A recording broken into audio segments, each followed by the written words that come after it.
माणिकराव कोकाटेंना हायकोर्टाचा मोठा दिलासा. कोकाटेंची अटक तुर्तास टळली. 1 लाखांच्या जात मुचलक्यावर जामीन मंजूर. 2 वर्षांच्या शिक्षेची तूर्त अंमलबजावणी नाही. कोकाटेंच्या आमदारकीचा निर्णय विधानसभा अध्यक्षांच्या हातात. हायकोर्टानं दिलेल्या निकालाची प्रत वाचून आमदारकीबाबत विधिमंडळ निर्णय घेणार.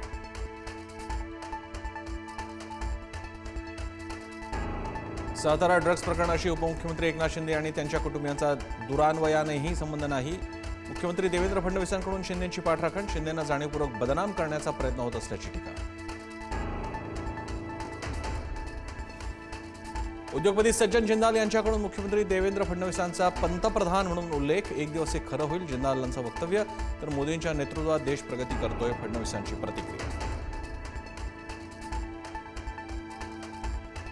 मुंबई महापालिका निवडणुकीत 227 जागा लढवण्यासाठी शिवसेना नेत्यांचा एकनाथ शिंदेंवर दबाव असल्याची माहिती. सन्मानजनक जागा न मिळाल्यास मुंबईमध्ये 16वर 227 जागा लढवण्याची मागणी.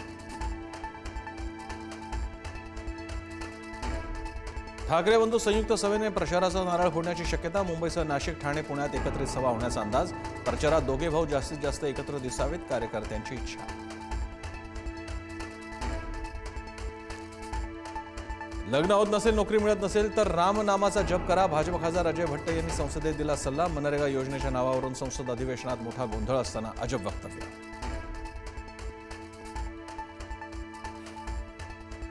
त्रिनिदाद टोबॅगो या ठिकाणी उभारणार मिनी अयोध्या. कॅरिबियन देशातलं मंदिर परदेशात भाविकांचं होणार आकर्षण केंद्र.